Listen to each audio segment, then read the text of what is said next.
Treat your brand like fine art or nobody will. Yes, the irony's not lost on me, having the audacity to say that when putting this face on camera. But let me ask you a question. What would you rather do? Would you rather go to the Louvre in Paris to see the Mona Lisa yourself firsthand, or have a photo of it sent to you? This is the same mistake we see most brands making every day with their own artwork. The question is why? I'm Matt from Happy Prints. I've got over a decade's experience in graphic design, marketing and advertising. If anything from this list of 5 is something you're guilty of, drop me a like to let me know. The most common thing is people screenshotting their logo rather than sending the actual file. Picture this, you've paid all this money, commissioned someone to spend hours designing a piece of art just for you.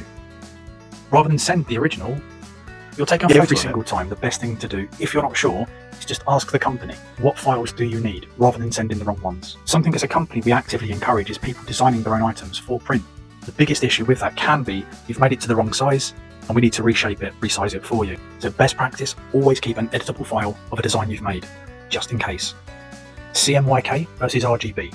There is a common misconception that what you save is what is going to be printed. RGB, red, green and blue, is the colours that are made up for what you can see on your screens, whether that be a mobile or a computer screen. CMYK is what every printer, and I encourage you, if you have one in your house, to check this yourself, is what every printer has inside them. On screen now, I'll show you some examples of how different those colours can look when saved in the right profile. Another common term that a lot of designers use that makes no sense, bleed.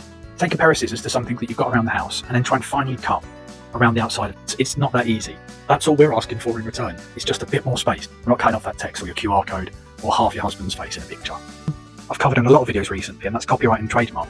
If you are choosing to use photos, pictures which aren't yours, just make sure you have the licenses and permissions to use them.